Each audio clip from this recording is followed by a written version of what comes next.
प्रश्न 11।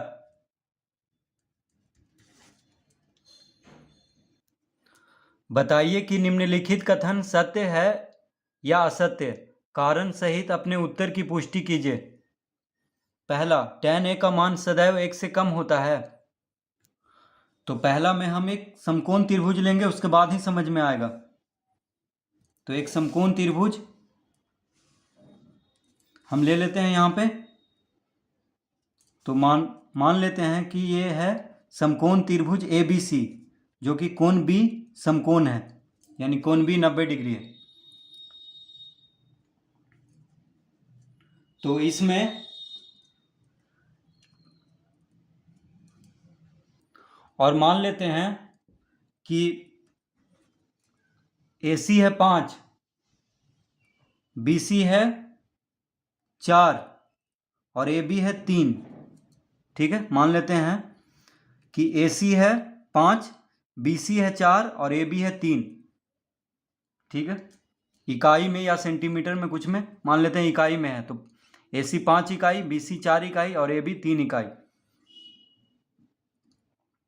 तो देखिए tan C बराबर क्या हो जाएगा। tan C बराबर, यानी इस कोण को लिए हैं अभी, तो कोण C के सामने का भुजा कौन है, AB। तो AB लंब हो गया और BC आधार हो गया। तो tan थीटा बराबर होता है, tan थीटा बराबर क्या होता है, P बटा B, यानी लंब बटा आधार।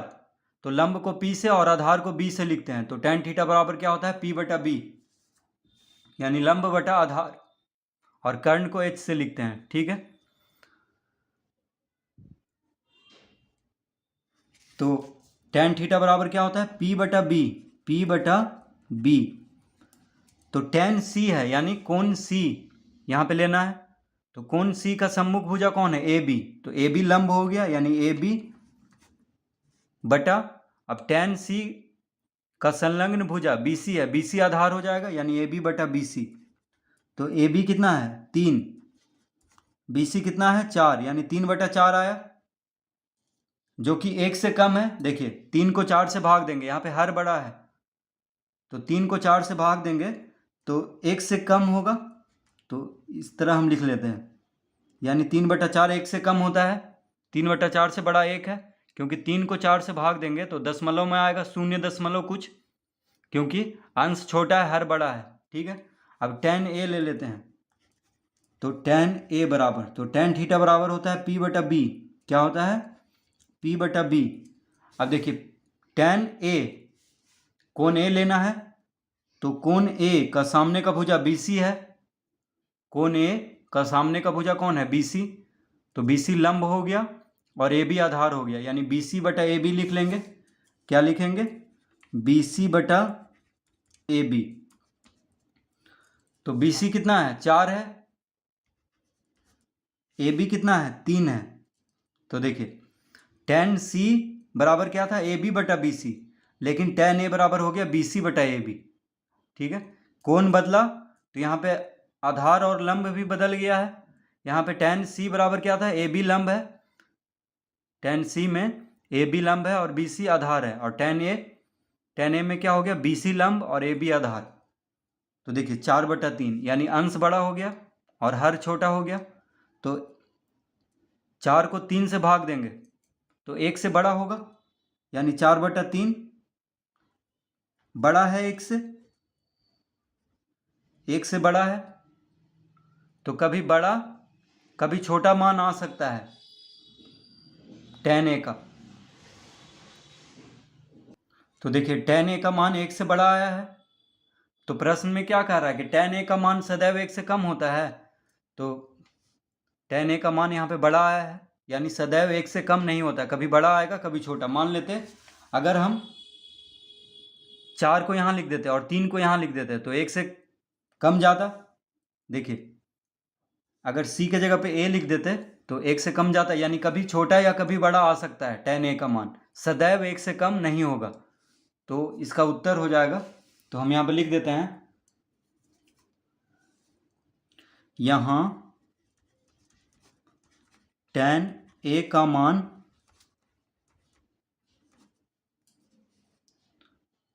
एक से बड़ा है, एक से बड़ा है, तो इसका उत्तर क्या हो जाएगा? तो 11 का पहला का उत्तर हम ले देंगे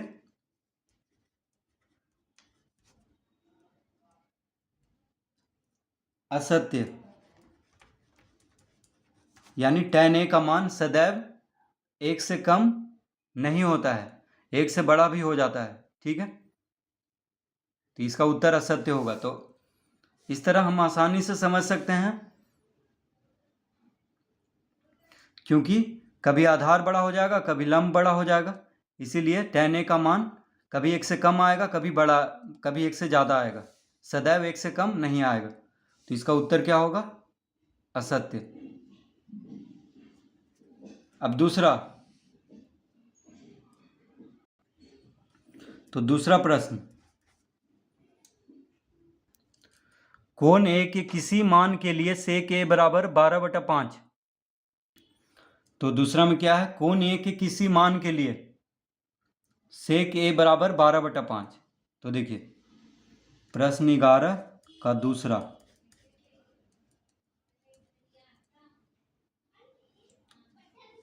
कोण ए के किसी मान के लिए sec a बराबर 12/5।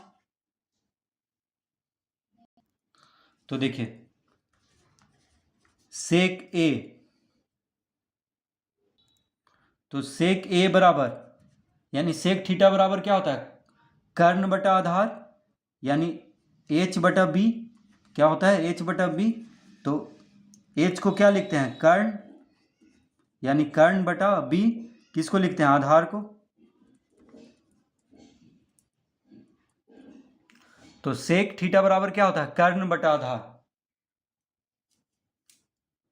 तो कर्ण हमेशा, देखिए sec थीटा बराबर क्या होता है? h/b यानी कर्ण बटा आधार।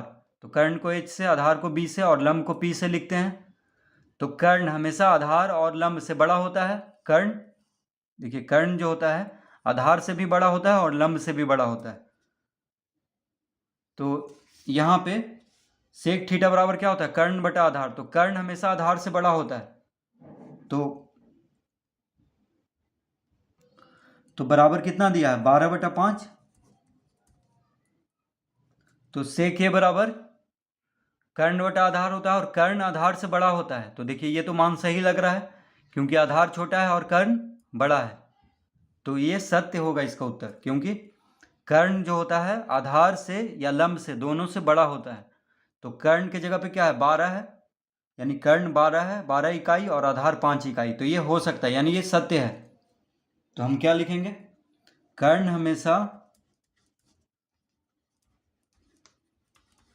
हमेशा आधार से बड़ा होता है, आधार से बड़ा, कर्ण हमेशा आधार से बड़ा होता है। तो इसका उत्तर क्या हो जाएगा? तो हम उत्तर में लिख देंगे सत्य। क्या लिखेंगे? इसका उत्तर हो जाएगा सत्य, यानी ये सत्य है कि कोण ए के किसी मान के लिए sec a बराबर 12/5।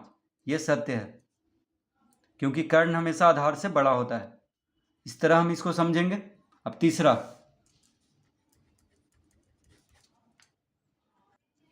cos a कोण ए के कोसकेंट के लिए प्रयुक्त एक संक्षिप्त रूप है। तो cos a कोण ए के कोसाइन के लिए संकेत है।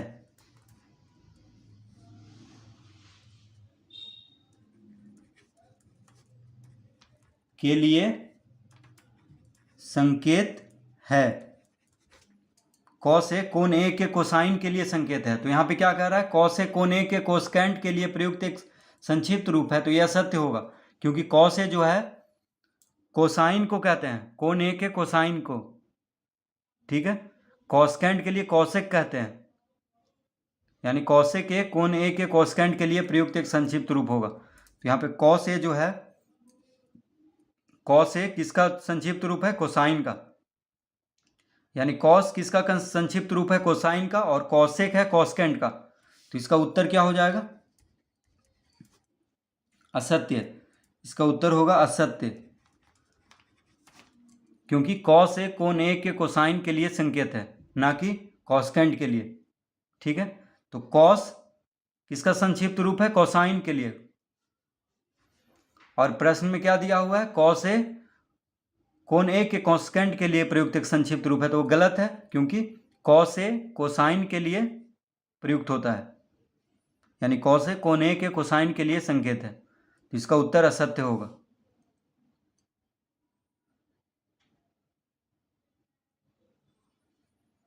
तो इसको हम इस तरह लिख सकते हैं, इसका उत्तर क्या होगा? असत्य होगा, यानी यह असत्य कथन है, क्योंकि कॉस ए कोण ए के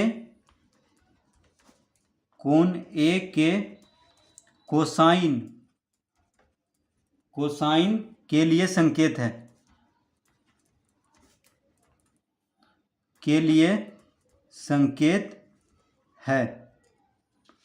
तो इसका उत्तर असत्य होगा, क्योंकि कॉस ए कोण ए के कोसाइन के लिए संकेत है, ना कि कॉस्केंट के लिए। प्रश्न 4,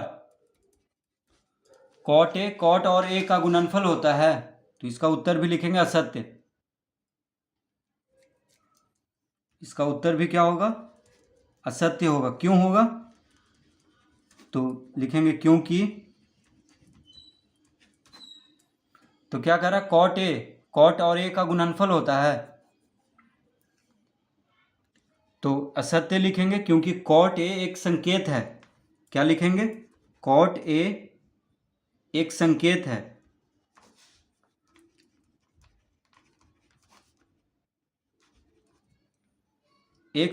है, यह कॉट और ए का गुणनफल नहीं है। यह कॉट और ए का गुणनफल नहीं है। तो क्या कह रहा था प्रश्न में कि कॉट और ए का गुणनफल होता है, तो यह सत्य होगा, क्योंकि कॉट ए एक संकेत है, यह कॉट और ए का गुणनफल नहीं है। तो इस तरह हम इसका उत्तर देंगे। अब प्रश्न 5, तो प्रश्न 5 अब हल कर लेते हैं।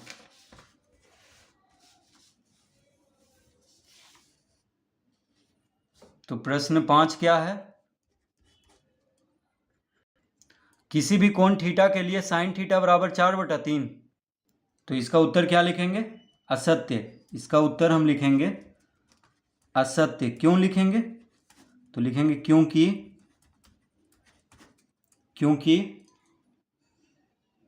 कर्ण हमेशा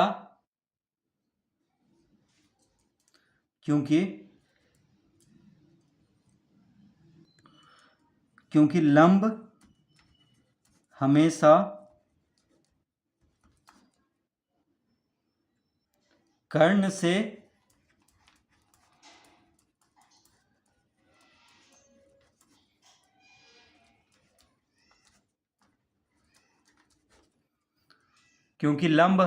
कर्ण से छोटा होता है। तो देखिए क्या दिया हुआ है? साइन थीटा बराबर 4/3। क्या दिया हुआ है? साइन थीटा बराबर, तो साइन थीटा बराबर होता क्या है? P/H। क्या होता है? P/H, यानी लंब बटा कर्ण।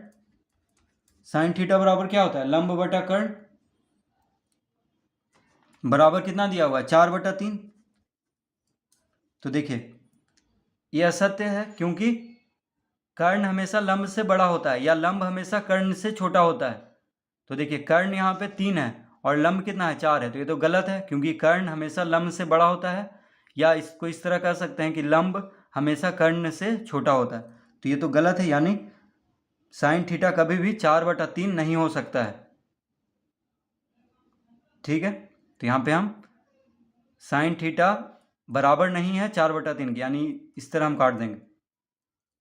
तो ये असत्य होगा, क्योंकि लंब हमेशा कर्ण से छोटा होता है। तो ये बस समझाने के लिए हम लिखे हैं, इसको आपको लिखना नहीं है, बस ये लिख देना है।